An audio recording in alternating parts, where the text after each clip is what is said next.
Hello, welcome to plot 79. Look at this lovely fuchsia that we put in earlier in the year, still looking beautiful right into the end of September. And it's time to really think about what we've got for the winter. So what we have over here are some perpetual spinach that should see us through to Christmas, I should hope. And I don't know if you remember, I planted runner beans very late, and look how well they've done. There's absolutely hundreds of them now, slightly in my shadow here.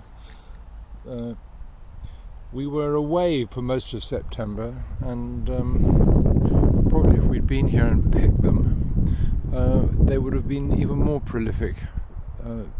Really good idea to plant them late, so we didn't sow the seed until first week in July, I think.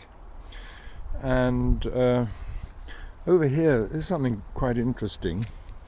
I put in this courgette plant called Trumpet, and look what it comes up with. These really strange shaped fruit, and the reason it's called Trumpet, it's an Italian variety, is because they look like sort of curly trumpets. Well, at least that's the idea.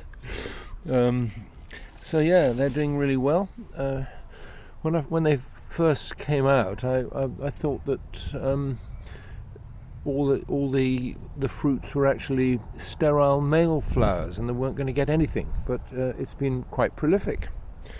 And here, this is our real winter standby, is kale, and the kale is all coming on well.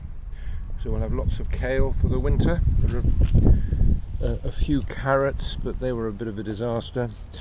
And finally, we have lots and lots of parsnips, all ready to be picked through the early part of the winter. That's about it, really. I'm probably going to make this the last of the season, so I'll talk to you again in the spring. Another year, another season. Bye bye.